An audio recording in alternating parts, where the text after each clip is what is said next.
Hello viewers, मेरी आज की वीडियो है BA second year semester 4 English communication skills Punjabi University Patiala के syllabus as well as testing के ऊपर।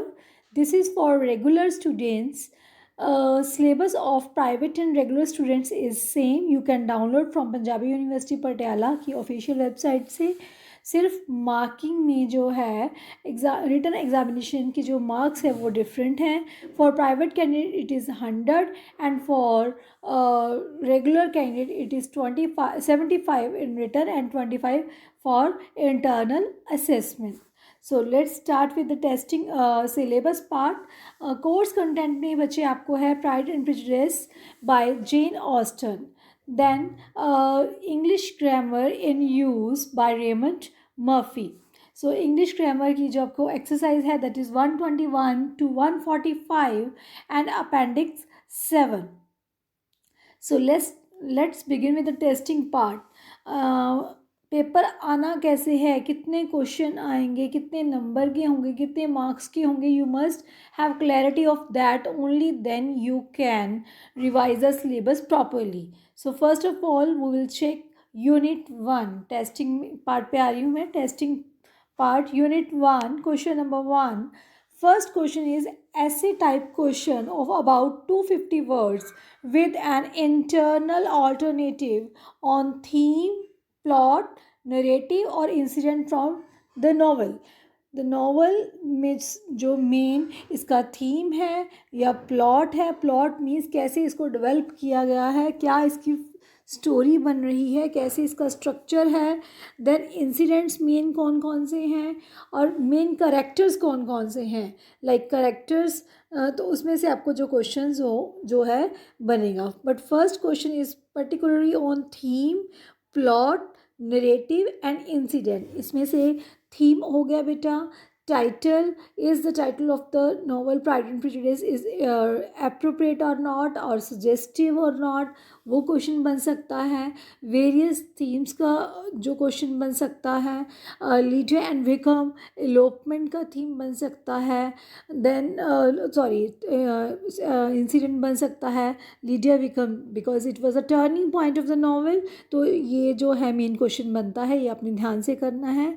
Incident of Lydia and Wickham, elopement and what was the role of Darcy. ठीक है, उसमें जो डार्सी का क्या रोल मेन है वो अपने ध्यान से करना है. इसके अलावा relationship of Elizabeth and Darcy means hero and heroine का रिलेशनशिप, इसके ऊपर जो है बन सकता है main question.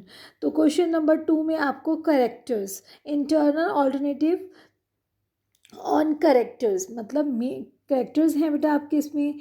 Character sketch of Darcy है, Elizabeth Bennet, Jane Bennett.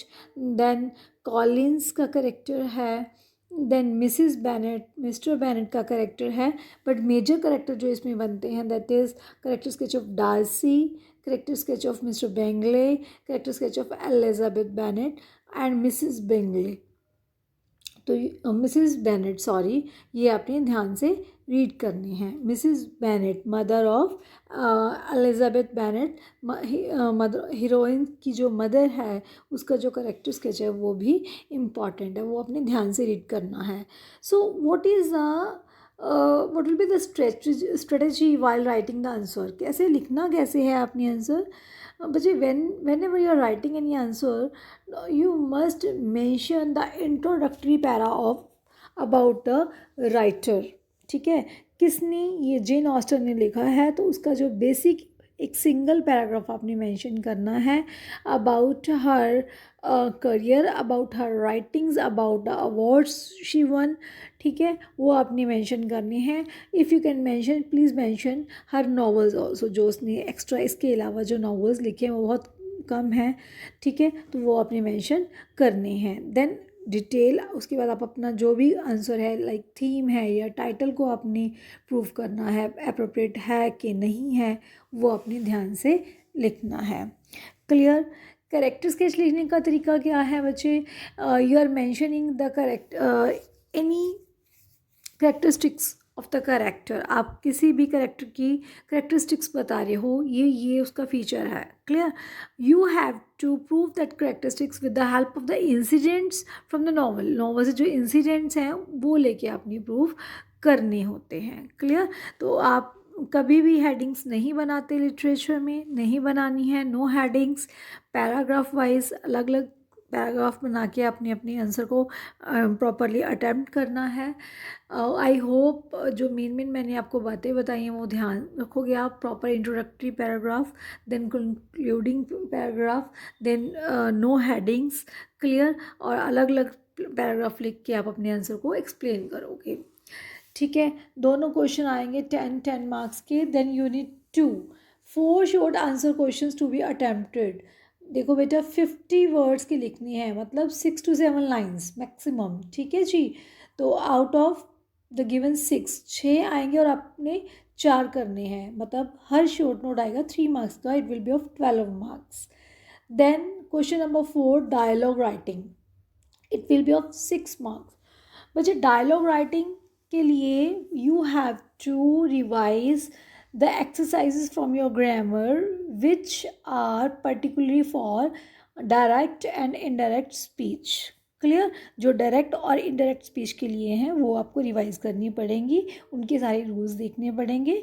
Dialogue writing basically क्या है कि आपको इनडायरेक्ट स्पीच दी होगी और आपने उसको डायरेक्ट स्पीच में कन्वर्ट करना है।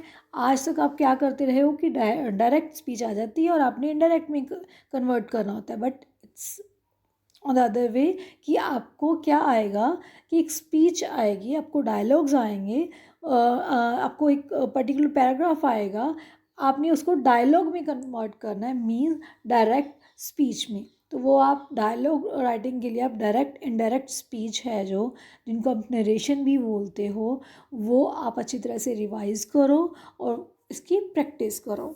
Next, paragraph on one of the given 4 topics, 250 words. ठीक है जी? It will be of 7 marks. Paragraph जो है बेटे, पैराग्राफ डालने के लिए भी एक स्ट्रेटजी होती है।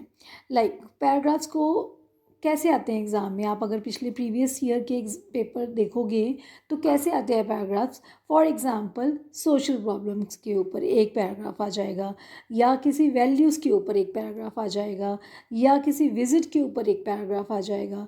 Social problems like unemployment, terrorism, feminicide, और आज के टाइम पे तो हम जो इसके अलावा देख सकते हैं स्टूडेंट्स एंड फैशंस, कोरोना की प्रॉब्लम के ऊपर आ सकता है।